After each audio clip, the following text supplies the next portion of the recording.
ਵਾਹਿਗੁਰੂ ਜੀ ਕਾ ਖਾਲਸਾ ਵਾਹਿਗੁਰੂ ਜੀ ਕੀ ਫਤਿਹ। ਸਟੂਡੈਂਟਸ, ਅੱਜ ਅਸੀਂ ਕਰਾਂਗੇ ਸਟੇਟ ਵੇਰੀਏਬਲਸ ਜਾਂ ਸਟੇਟ ਫੰਕਸ਼ਨਸ।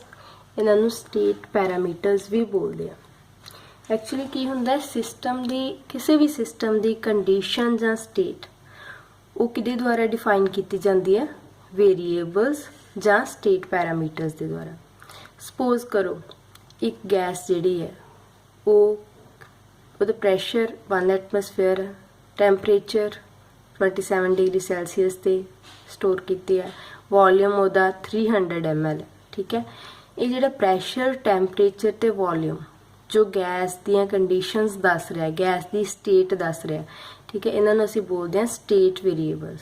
ਤੇ ਅਗਰ ਆਪਾਂ ਸਟੇਟ ਨੂੰ ਚੇਂਜ ਕਰਾਂਗੇ ਤੇ ਗੈਸ ਦਾ ਪ੍ਰੈਸ਼ਰ ਚੇਂਜ ਹੋ ਜਾਏਗਾ, ਟੈਂਪਰੇਚਰ ਚੇਂਜ ਹੋ ਜਾਏਗਾ, ਵੋਲੀਅਮ ਚੇਂਜ ਹੋ ਜਾਏਗਾ। ਕਲੀਅਰ ਹੈ? ਸੋ ਸਟੇਟ ਨੂੰ ਕਿਸੇ ਵੀ ਸਿਸਟਮ ਤੁਹਾਨੂੰ ਪਤਾ ਜਿਹੜਾ ਅੰਡਰ ਇਨਵੈਸਟੀਗੇਸ਼ਨ ਹੁੰਦਾ, ਅੰਡਰ ਸਟੱਡੀ ਹੁੰਦਾ, ਠੀਕ ਹੈ, ਉਹਦੀਆਂ ਕੰਡੀਸ਼ਨਸ ਜਾਂ ਸਟੇਟ ਜਿਹੜੀ ਹੈ ਉਹਨੂੰ ਡਿਫਾਈਨ ਕੀਤਾ ਜਾਂਦਾ ਵੇਰੀਏਬਲਸ ਦੇ ਨਾਲ। ਵੇਰੀਏਬਲਸ ਮਤਲਬ ਜਿਹਨਾਂ ਨੂੰ ਅਸੀਂ ਚੇਂਜ ਕਰ ਸਕਦੇ ਹਾਂ, ਜਾਂ ਇਹਨਾਂ ਨੂੰ ਅਸੀਂ ਕੀ ਬੋਲ ਸਕਦੇ ਹਾਂ? State parameters. ਇਸੇ ਤਰ੍ਹਾਂ ਜਿਵੇਂ ਪ੍ਰੈਸ਼ਰ ਹੈ, temperature, volume, number of moles, enthalpy, entropy, internal energy, Gibbs free energy, इस तरह की है, ये सारे दे सारे है स्टेट वेरीएबल्स। तो स्टेट फंक्शन या स्टेट वेरीएबल की एक होर करैक्टरिस्टिक है कि ये चेंज मतलब इन्होंने असी डेल्टा, जिमें फॉर एग्जाम्पल प्रैशर है, प्रैशर नू असी अगर डेल्टा पी लवांगे मतलब चेंज इन प्रैशर असी नोट कर सकते हैं। इस करके ये जिहड़े स्टेट फंक्शनस हुंदे आ ये सिर्फ ते सिर्फ इनीशियल ते फाइनल स्टेट, सिस्टम दी इनीशियल ते फाइनल स्टेट जां कंडीशन ते डिपेंड करदे आ।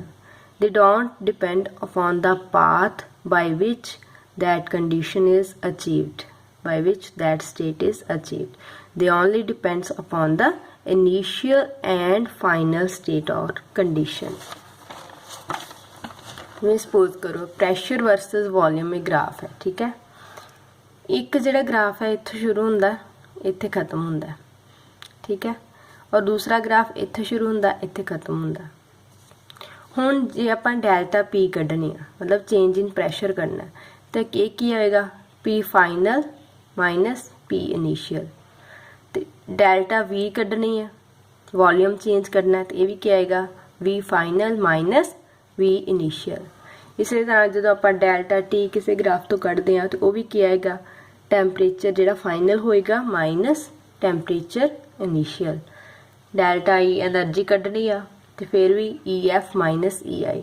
ਡੈਲਟਾ ਐਸ ਇੰਟਰੋਪੀ ਕੱਢਣੀ ਹੈ, ਆਪਾਂ ਦੇਖਾਂਗੇ ਡੈਲਟਾ ਈ ਡੈਲਟਾ ਐਸ ਕੀ ਹੁੰਦੀਆਂ ਇਸੇ ਚੈਪਟਰ ਦੇ ਵਿੱਚ। ਇੰਟਰੋਪੀ ਕੱਢਣੀ ਹੈ ਤੇ ਉਹ ਵੀ S F minus S I. But heat ते वर्क की जे गल करिए वो की है? Path functions. ये सारे की है? स्टेट फंक्शनस, ठीक है। क्यों? क्योंकि इनीशियल ते फाइनल स्टेट सिस्टम की इनीशियल ते फाइनल स्टेट ते डिपेंड करते हैं। बट हीट ते वर्क जिहड़े है वो फाइनल स्टेट ते इनीशियल स्टेट ते नहीं डिपेंड करते, वो पाथ ते डिपेंड करते हैं कि किस तरह वो स्टेट अचीव हुई। जिवें देखो साइकलिक प्रोसैस है, ठीक है। आ साइकलिक प्रोसैस शुरू किया होया ग्राफ दे विच, इत्थों शुरू हुंदा, इधर जाता, सॉरी इधर जाता, फिर इधर, फिर इधर, फिर इधर। जिथे इहदा इनीशियल पॉइंट है, स्टार्टिंग पॉइंट है, उत्थे ही इहदा एंडिंग पॉइंट है, ठीक है। इट मीनस डेल्टा पी की आ गया, चेंज इन प्रैशर इत्थे 0 हो गया क्योंकि इनीशियल तो फाइनल स्टेट ते डिपेंड करता, तो स्टेट सेम है इनीशियल तो फाइनल। डेल्टा ई भी 0, डेल्टा टी भी 0, डेल्टा एस, डेल्टा वी सब कुछ 0 होएगा। बट डेल्टा क्यू हुंदा हीट, डेल्टा क्यू मतलब चेंज इन हीट, वो not equal to 0। Delta W is also not equal to 0। W की है? Work done. इस करके जिहड़ा साइकलिक प्रोसैस है, ठीक है, उहदे विच प्रैशर, वॉल्यूम, टैंपरेचर, एनर्जी वगैरह ये चेंज इन्हां दी 0 होएगी क्योंकि इनीशियल ते फाइनल स्टेट इक्को है। बट हीट ते वर्क जिहड़े आ पाथ फंक्शनस आ वो इनीशियल ते फाइनल स्टेट ते डिपेंड नहीं करते। इस करके उन्हां दे विच जिहड़ी चेंज है वो की होएगी? Not equal to 0।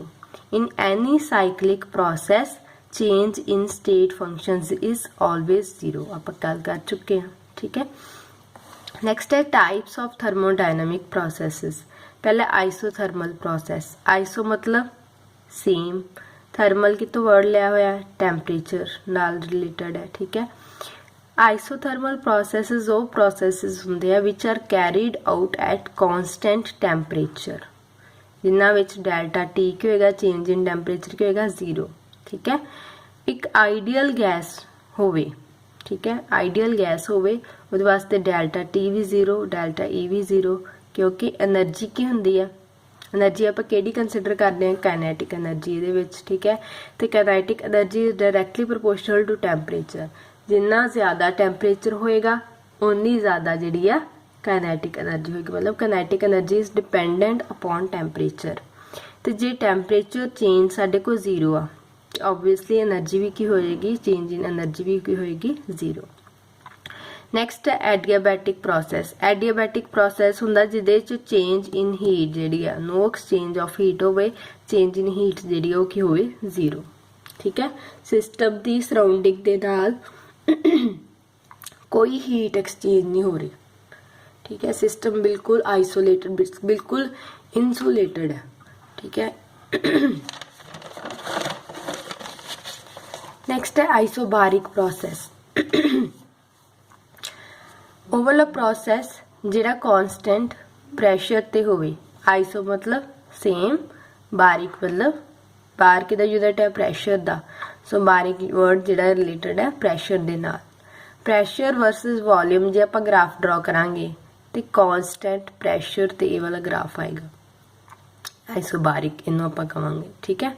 Isochoric, iso मतलब सेम, कोरिक वर्ड जिहड़ा वॉल्यूम तो लिया गया। Process at constant volume, delta we की होए 0, जे डेल्टा वी 0 है तो इधर नूं पैरेलल टू वाई एक्सिस आ जाएगी आ वाला ग्राफ, ठीक है। इत्थे वॉल्यूम कोई चेंज नहीं हो रहा। नैक्सट है रिवर्सिबल ते इरिवर्सिबल प्रोसैस। पहली गल जिहड़ा रिवर्सिबल प्रोसैस है वो इनफाइनाइटली स्मॉल स्टैप्स दे विच हुंदा, ठीक है, और इनू इनफाइनाइट टाइम लगता है फिनिश होने दे। बट जिहड़ा इरिवर्सिबल प्रोसैस हुंदा एकदम हो जाता और फाइनाइट टाइम दे विच खत्म हो जाता। रिवर्सिबल प्रोसैस बहुत स्लो प्रोसैस है तो इरिवर्सिबल जिहड़ा वो फास्ट प्रोसैस है। Each step is in equilibrium with the previous step, मतलब हमेशा इहदे च इक्विलिब्रियम एग्जिस्ट करता है। इत्थे इक्विलिब्रियम सिर्फ तो सिर्फ इनिशियली तो फाइनल स्टेट विच हुंदा है, between in between equilibrium exist नहीं करता। इहदे वास्ते बेटा देखो इन समझण वास्ते, सपोज करो ये वैसल है, इहदे विच गैस स्टोर की गई है, ऊपर पिस्टन लगाई गई है, आ रेड कलर के छोटे छोटे वेट्स रखे, ठीक है। हुण गैस अंदरों भी प्रेशर ला रही है, बाहरों भी प्रेशर लग रहा है, इक्को जिक्का प्रेशर लग रहा है, तां करके पिस्टन मूव नहीं कर रहा। हुण सपोज करो एक वेट इत्थों चुक के मैं रख देनी, की होएगा, वेट ऊपर घट जाएगा थोड़ा जिहा, बिल्कुल डीपी स्मॉल वेट, बहुत ही small weight, infinite small weight, ठीक है। जदों वेट घट जाएगा तो आ ਇਹਦੇ ਉੱਪਰ ਪ੍ਰੈਸ਼ਰ ਘਟ ਗਿਆ ਗੈਸ ਦੇ ਉੱਪਰ, ਇਹ ਹੌਲੀ ਜੀ ਕੀ ਕਰੇਗੀ, ਐਕਸਪੈਂਡ ਕਰੇਗੀ ਤੇ ਇਹਨੂੰ ਮੂਵ ਕਰਾ ਦੇਗੀ ਤਾਂ ਨੂੰ ਬਿਲਕੁਲ ਛੋਟੇ ਜਿਹੇ ਡਿਸਟੈਂਸ, ठीक है। डीपी स्मॉल प्रैशर है, एक्सटर्नल प्रैशर मान लो P माइनस, पहला P सी ना, तो जो असी छोटा जिहा वेट चुकिया की आ गया P minus DP। Similarly internal pressure भी की हो जाएगा, उन्हें अपने आप को एडजस्ट कर लेना, उन्हें थोड़ा जिहा एक्सपैंड हो जाना, वो भी घट जाना, P माइनस DP। गैस ने एक्सपैंड करना है, ठीक है।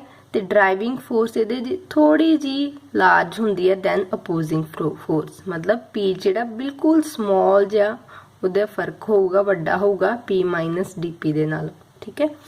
बट ਇਹਦੇ ਵਿੱਚ ਕੀ ਹੁੰਦਾ ਹੈ, ਇਰੀਵਰਸੀਬਲ ਵਿੱਚ ਇਦਾਂ ਨਹੀਂ ਹੁੰਦਾ। ਇਰੀਵਰਸੀਬਲ ਵਿੱਚ ਅਸੀਂ ਥੋੜੇ ਜ਼ਿਆਦਾ weights ਲੈਂਦੇ ਆ, ਠੀਕ ਹੈ। ਇਨੀਸ਼ੀਅਲੀ ਇਕੁਇਲਿਬਰੀਅਮ ਚ ਸੀ, ਹੁਣ ਡੈਲਟਾ P ਇਹਦੇ ਚ ਜਿਹੜਾ ਇੱਕ weight ਚੁੱਕਣਾ ਉਹਦਾ ਮੰਨ ਲਓ ਉਹਨੇ ਚੇਂਜ ਲਿਆਂਦੀ ਡੈਲਟਾ P ਲਾਰਜ ਹੈ, ਇਹਦੇ ਚ ਕੁਝ DP ਸੀ ਨਾ, DP ਬਿਲਕੁਲ ਸਮਾਲ ਪ੍ਰੈਸ਼ਰ ਹੈ, ਬਟ ਡੈਲਟਾ P ਕੀ ਹੈ ਸਾਡੇ ਕੋਲ ਲਾਰਜ ਪ੍ਰੈਸ਼ਰ ਹੈ।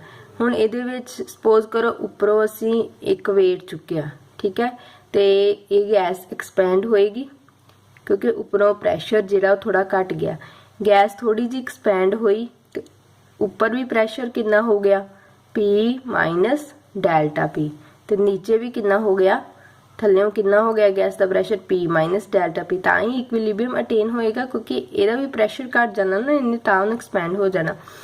इस करके सडन एक्सपैंड होंदा है, मतलब क्योंकि प्रैशर चेंज है ज़्यादा लार्ज है, इस करके एकदम एक्सपैंड करता है। और बट फिर जो एक्सपैंड करके फाइनल स्टेज च पहुँचता फिर इक्विलिब्रियम अटेन कर लेंदा। ਇਹਦੇ ਚ ਜਿਹੜੀ ड्राइविंग फोर्स है that is much greater than opposing force, ठीक है। तो ਇਹਦੇ ਕੀ है, driving force is only small infinite small greater than opposing force. ਇਹ ਇਹਨਾਂ ਦੋਨਾਂ ਚ ਦੋਨਾਂ ਪ੍ਰੋਸੈਸਸ ਦੇ ਵਿੱਚ ਮੇਨ डिफरेंस है, reversible process and irreversible process. So this was all about today's lecture. Thank you.